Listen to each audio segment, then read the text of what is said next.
Bridgeport, one of the most beautiful in the country. Went through a transformation years ago. And this is kind of like the beginning of your neighborhood, right? Here we're going to head up to Bridgeport Avenue. And I got a question because we'll give it a little context, which is in 1850, George Washington said that Bridgeport was the most beautiful city in the country. So we're going to show you, you're going to show us your neighborhood later. Can you give us a little bit first about your background in your neighborhood and what we're going to be looking at today in you and what we're going to see that you're going to show us? You know, the simple things like the seaside is one of the most beautiful parts. Absolutely, not just in the country, definitely in the state of Connecticut. In fact, it was laid out by the same people who created Central Park. That's right. So it's a great blessing that we have it in a town like this. And as a whole, this is an oasis in an urban city. One because it's right on the shoreline, it's a beach, front area. You know, right adjacent to the University of Bridgeport. Private school, higher education, and like most cities, throughout the years, colleges have had a struggle, especially private universities. But the University of Bridgeport has been here for a minute, and it is basically in the gateway to Seaside. It's a special place for the people of Bridgeport because to have something like this in Vermont, you can't make this. It has to already be here. And P.T. Barnum, you know, being a major part of making sure that this land was here for us to have a park is phenomenal. And living up the street from here in Marina Village. Marina Village, that's your neighborhood, Marina Village? That's where I came from. This is all the South End. This is all South End. Okay, got it. So being able to live in Marina Village and just walk down the street and be at the beach with our families was tremendous. Carnival used to come here called the Midway, and the Midway would take place on the other side of the street. So we literally had a carnival every 4th of July, and you could walk from my house over to the park over here where the carnival was, and that was only 10 minutes, if that. So when you came to this neighborhood, you went to Roosevelt Junior High, basically, and then went to Bassett, right? Roosevelt School. Roosevelt School. Okay, Roosevelt School. How did you come out of this and get to where you are, and where are you today? What can you tell us about Wayne Winston today? Well, I've always been a bit of a activist, my younger years, DJ and so on. That helped a lot with getting into the entertainment business. I've always been advocacy in particular because there's always a lot of challenges when it comes to race. That just became a passion of mine. My background is business management and marketing. So with all of those things coming together, it really gave me an opportunity to see different parts of the world and different parts of the state. So I had a chance to live in Boston and in Florida, and it gives you a different perspective of the world when you get a chance to do that. And one thing that people always think about people who come out of housing projects that they're very limited, one-dimensional, and that they're limitated, located, or need to be rehabilitated, and they're lazy and so on. And I find exactly the opposite of that. And what people look at the park and see here is not how much of a benefit it is to a community like a Marina Village, which was a housing project, because it was something that was vibrant, it was positive, and it had a tremendous impact on the families out of here being able to enjoy something like that, literally at no cost to them. I also see this park here as a place these days that everybody wants to develop. Everyone wants to be on the shore fronts and so on. And something like a property here is a tremendous issue, and it's a caveat for people who live on town because they're not getting what they're seeing is here's a great place to make something. By the way, I know you for a while, and what I've seen about you is that you get along with people together of different ethnic groups, different socioeconomic statuses. You seem to get people, seem to value people from wherever they come from. And as a white guy, for example, I find that kind of heartening because that means I'm a part of the process of what's going to happen. And I lived in Black Rock and Lake Forest region of Bridgeport. I'm very dedicated to Bridgeport. I lived in Westport too for a while. But having come from Black Rock, which is more of of an upper class, kind of a more of a Fairfield vibe, I find it. Do you think that that is something that you're looking for more of in the mayoral election, for example, or in Bridgeport, bringing people together from Black Rock and from the East End as well, and getting them talking together? Do you think there's some barriers there that you could help break down? Well, I'm fortunate that I'm involved in a lot of that anyway, because I do have people in all these parts of town, even in Fairfield, Westport, and so on, even now. So the outer communities, it's important they come in to be a support system to the inner city communities, because quite frankly, money matters. So if you're going to pick programs, for example, in the inner city, Bridgeport is very economically depressed. There's not a huge tax base. They haven't done very well with that, which I can get into more later.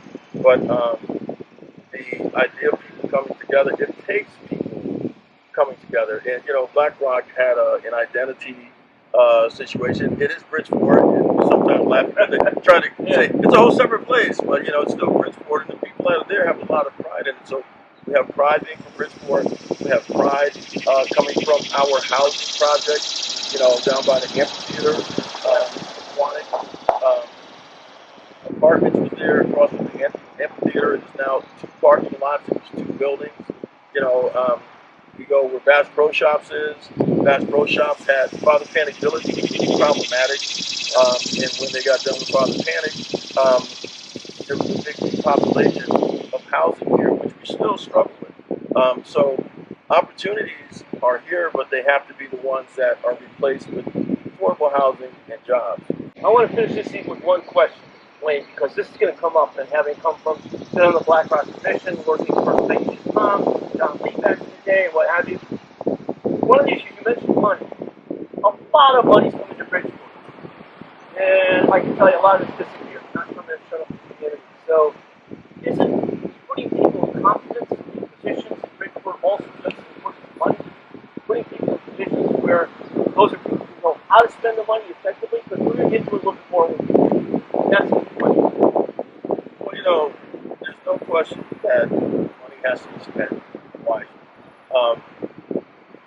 Most cities have favored organizations, so on that particular. Some of them do a great job, some not so much, and that's where it gets filtering those things out. So there's a tremendous amount of opportunity.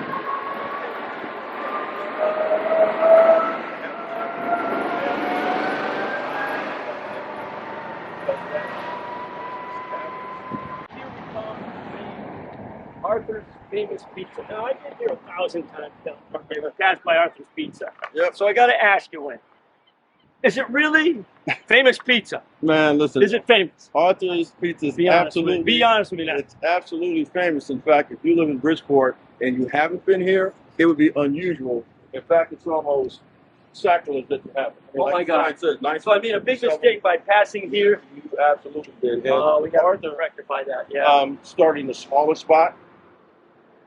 He is probably the most successful business on the street. Okay. Because his family now is taking this over. Arthur, when he opened his pizza house, his mom had a special recipe. Really? And they only make pizzas one side. One side. A little bigger than personal. And, every pizza place has its own spices and cheese and sauce, and theirs is perfection. So that's why it's Arthur's Famous Pizza. These people come from all over. And in their heyday, and they do pretty well now. All right. All right, good. Man, it wasn't unusual for them to sell 500 pizzas a day. So this is iconic. I'm going to have to try it. So, Wayne, we're here in front of this wonderful, and it looks really nice. How long ago was this put up? What happened here? Well, this was Marina Village. This was your old neighborhood? Yes, this was the housing project that I grew up in. Okay. In fact, they have a number of apartments here.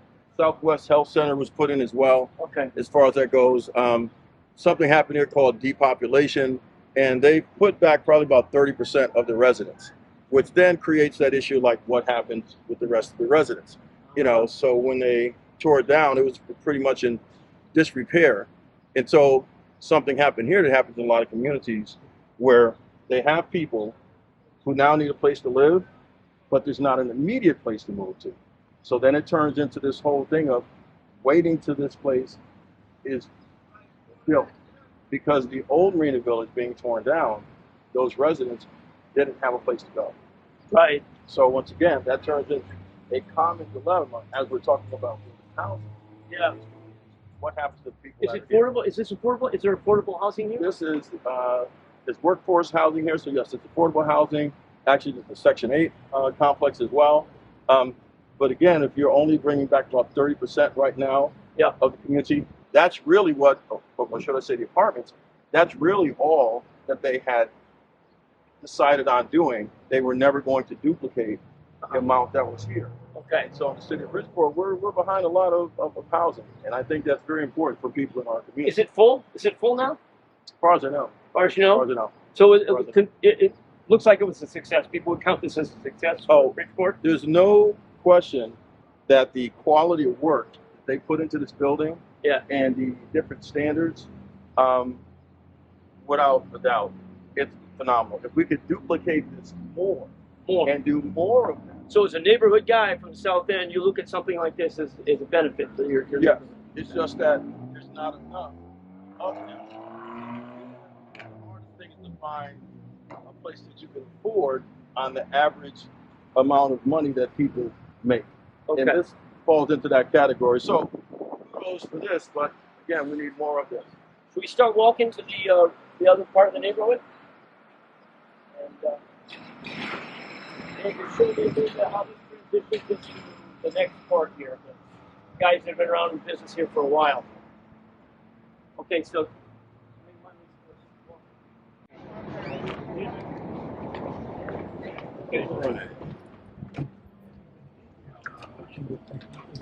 All right, so I'm in my old neighborhood over here. And this guy right here, he's the king of Park Avenue. Oh my God.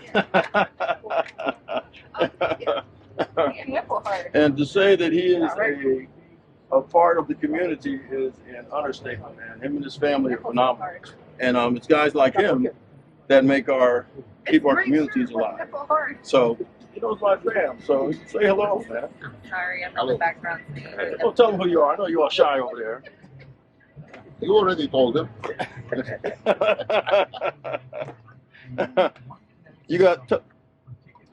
How did your family get started here?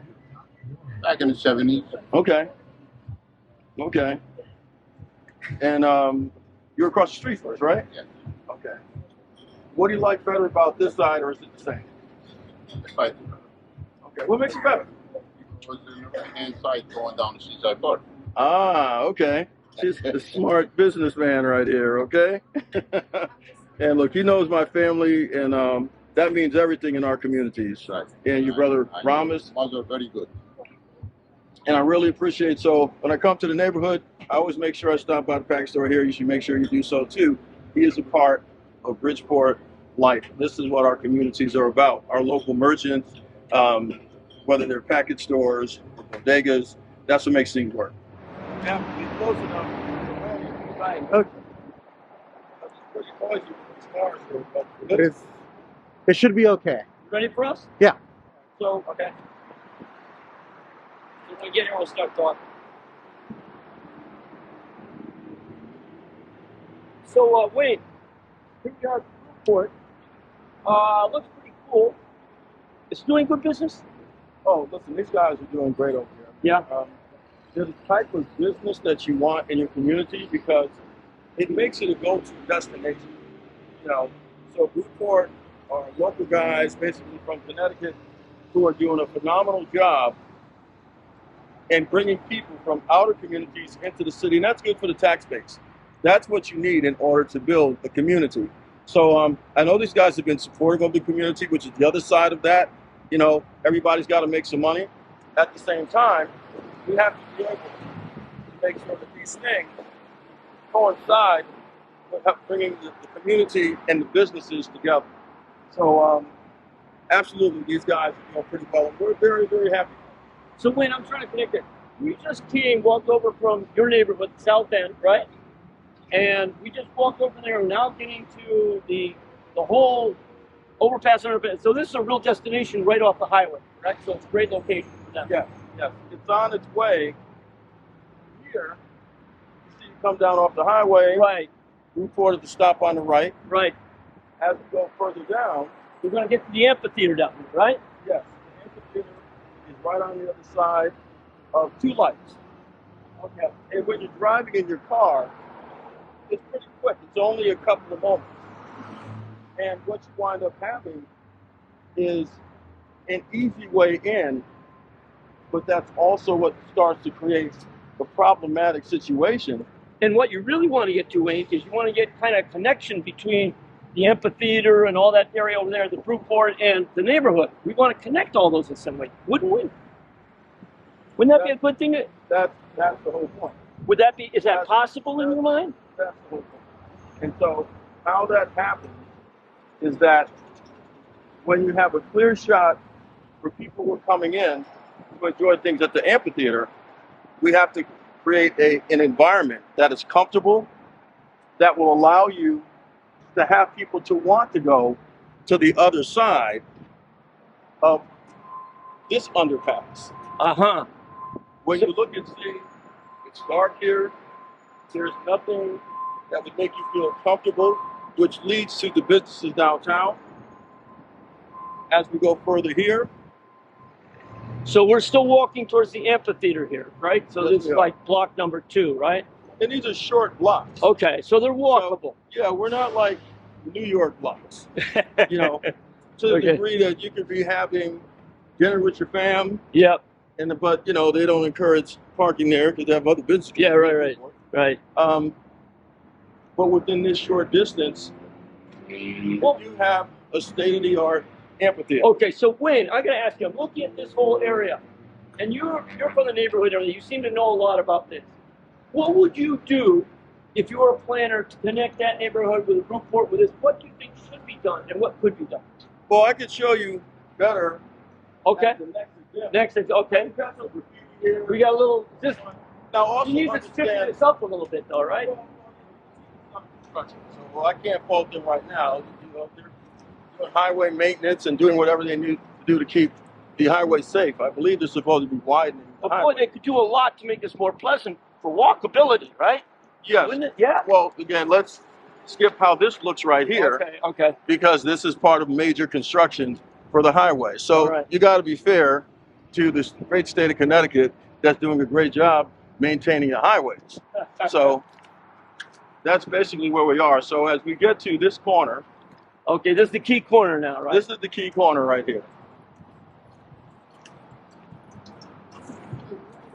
So you come off the highway.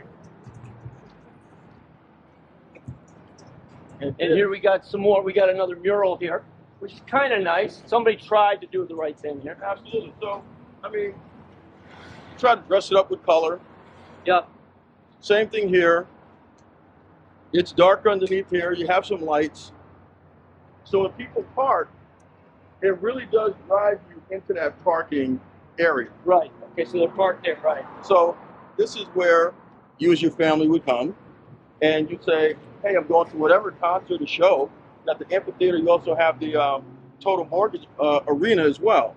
So amphitheater is state of the art. So you have some of the most popular artists in the world in it. Sting, you know, it's incredible the amount of talent they've been able to bring to Connecticut. However, it is not turned into business downtown. Well, I'm going to ask you about that, if I could segue from that, because, you know, my father was one of the pioneers of urban planning. He actually planned the cities of Providence and Portland, Maine. And you go to Providence and Portland, Maine, the whole downtown is kind of working towards bringing everything together, making it good for business and foot traffic. They close off streets, they make them little pathways and stuff like that. I'm looking at what you're talking about here. I have to ask you a couple questions. And these are tough questions, but they're dumb questions from somebody who's been to other places. And, you know, I lived in the Midwest and I see a lot of town planning that's done really, really well. I look at Bridgeport. Does Bridgeport actually have a professional urban planner? And do they have actually a master plan for the city of Bridgeport? Oh, absolutely. They do. Absolutely, they have a master plan. There's no question about it. Now, Are they following it? Well, to what I think it should be versus that, for two separate things. What you're asking. Okay, so they do have a plan. I think it needs to be more inclusive of downtown businesses because those downtown businesses have been kept alive by the community here. Okay. You know, you're going to get a different type of person that goes to the concerts here, more affluent. And the way that things are set up is, you know, basically you've got restaurants and beer and food and music, all that going on inside. And I understand that when you have a business, your idea is to make money. But that's so much money coming into the amphitheater and it's not being shared, having a chance to find out about the richness of the But you know this. Why not? Why is action not taking place by the professionals to make that happen? Because as you're saying, a lot could be done with this area, right, to bring that in. What advice would you give, because there's a mayoral election coming up soon, whoever's going to be the mayor, what advice would you want to give the mayor to make this start to happen, that you think the city should embark on? Well, what would you do? You have to start with making the place feel safe. And feeling safe means when you have a conduit and they have this overpass and then there's one that's even closer to the arena, so when people come out, there's another underpass. You've got to make that look like something that you would want to take your family across the street to. Enjoy the rest of what Bridgeport has. You don't want it to feel left out, like a lot of people feel left out of that process. And you think this area could be done? This area could be. No question about it. No question about it. No question about it. Okay. No question about it. And to be creative with it, you know, certainly there's places around the country, whether you go down to Maryland or wherever else. Yeah. When that is your goal, then it's easy to find out ways to make this happen. Right. You know, this was a housing project over here. Yeah. You know, another one that we lost. So affordable housing is really struggling in Bridgeport. So, you know, when you are working two jobs and you're doing the best that you can, and a lot of people are feeling like, hey, it must be people don't want to work. You know, Fairfield County, you're supposed to make at least $22 an hour to be able to live in Fairfield County. Right, exactly. Okay? Exactly, yeah. Average income in people in Bridgeport like $44,000. So you're thinking more can be done and should be done with what's available, right? Absolutely.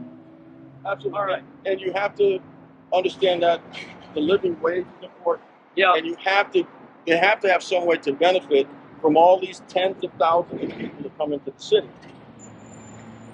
They have an obligation, in my opinion, to make sure that some of that business gets pointed in that direction for these small business owners. And I'm going to connect two dots because we all know that small to mid-sized businesses are the ones that really bring the jobs per dollar spent. It's not the big corporations, small business. Right. My sense is that, having been a Bridgeport resident for a while, every mayor that's been there before always goes for the ego projects, and it's in for the big developers and so forth and so on, and they're always forgetting about the businesses that really create the jobs. I think there's a gap in the concept of creating jobs for the community, making everything good for small business instead of big business. Would you agree, or would you disagree with that? Well, I think we never really made the transition, Bridgeport, from an industrial type of city to technology-driven or technology-based. Those things landed in Stratford. Excuse me, not Stratford. They landed in Stamford. They landed in a couple in Stratford, Norwalk, and that creates a problem because without a major business here to give people jobs, we have a problem. So Bridgeport needs to attract more of that kind of modern business here to create the jobs, correct? No question, and it's got to be numero uno. Okay. If you can't create jobs, then you affect people's quality of life. If I can agree with you, I think what I'm hearing, instead of these big ego-driven projects that are big ribbon-cutting ceremonies for politicians, we need to create businesses, manufacturing, technology businesses that will bring real jobs. It may not be a big deal, make national news, but it's great for the community. Am I hearing you right about that? Well, again, I don't want to say they're ego-driven. I'm saying that. I said that, so I felt. So what happens here, this is an amazing facility. Yeah. However, there's a lot of things that happen with tax breaks and things like that. That the average homeowner can't get. And we lost a lot of affordable housing here is what you told me, right? Absolutely. And that housing hasn't been replaced. Hasn't been replaced. And there are people who feel some kind of way when there's tax breaks for big businesses and small businesses. You can't get those things. Yeah. And I'm not on one side or the other, but that's kind of how it appears to me, that they go for the tax breaks for the big the big companies and stuff, and the small companies are sometimes left out of the system. That's how it looks to me as an outside. Well, I think that if you would talk to businesses, small businesses downtown, just see how they're set up. They get very little. They have what they generate on their own, but clearly they need to be marketed, along with the larger entities when they have something going on. You've got businesses downtown that have Jamaican food, Haitian food, American food, it's actually pretty good. pizza. So it's got that nice little downtown feel, and it's safer than what is often purported. And I think that's also important that a city gets behind that it is safer. Clearly, they have more patrols out here when people come out for events. That should trickle over to make sure that the people that have small businesses that have been in forever get that chance. Okay, just to tie things together, I'm going to ask you one final question. As a kid that came up from the South End and now you're a success, you got a lot to be proud of. You're working for a lot of top people here. What would you say are your number 1, 2, 3 priorities for what you would want to happen in Bridgeport that you think is practical and doable? What would do the top 3 things? And boom, boom, boom. What would you say to sum everything up? One, you have to have job creation. Only job creation brings taxes down. You have to have some type of business that makes sense right now in our city that brings money in. I get there's a lot of developers. I get they want to build things. I get they want to build apartments. Nobody wants to lose any money. But we have to balance that with what is good for a developer solely or primarily, and what is good for a community. So if you create a lot of apartments in our city, they don't pay taxes into that. The owner does, but that's about it. The apartments are necessary, but a lot of them are things that people can't afford. When you build condos put taxes back in the city's pockets. And obviously, if you build stuff, there's going to be certain tax breaks that come with that. And I think that's an important thing as well. But having a way to create jobs, and that needs to be number 1, whatever committee needs to be put together. There has to be somebody that wants to come to Bridgeport to help create that. Because right now, the only 2 major employers that we have are the 2 hospitals, and that's Yale and Bridgeport Hospital. But when it comes to even fast food, we only have Red Lobster. And that's saying something for the state's biggest city, that's the best that we can do. That we don't have a go-to place other than Red Lobster, and we give all of our money away to adjacent cities, like over here in Milford. They're living well off of our tax dollars because we can't even buy a television in Bridgeport. If you go up Main Street, it's insane that you couldn't get an appliance. Trumbull Shopping Park is doing well off the taxpayers' dollars, largely a Bridgeport community, as well as the cash flow there. Because a lot of those Section 8 people, or whatever they complain about, they deal in cash, and cash is king in those businesses. They would rather have the cash than the checks, but that's where they have to go. The town of Trumbull cannot support that. So we spend our money in other communities. We have to be able to spend it here. And second, integrity needs to be of the most importance, because you can't lose a community because they lose trust with the people that they're working with. I know that there are people who are trying to open an IHOP here, that are trying to do a hotel. We're in a place where we have to believe that the person who's going to come in next is going to do that job. And that's an important job, and it's something that will take some overtime to do, because historically, Bridgeport has had challenges from the community trusting whoever's in leadership. And that usually comes back when you look back to go, well, what happened this time? Did I really get what I needed as a community? Did my taxes go down? Were jobs created? Am I doing better, as they said years back, than I was 4 years ago, or 8 years ago, or 10 years ago, or 20? I think that that is the key that we need to measure things by.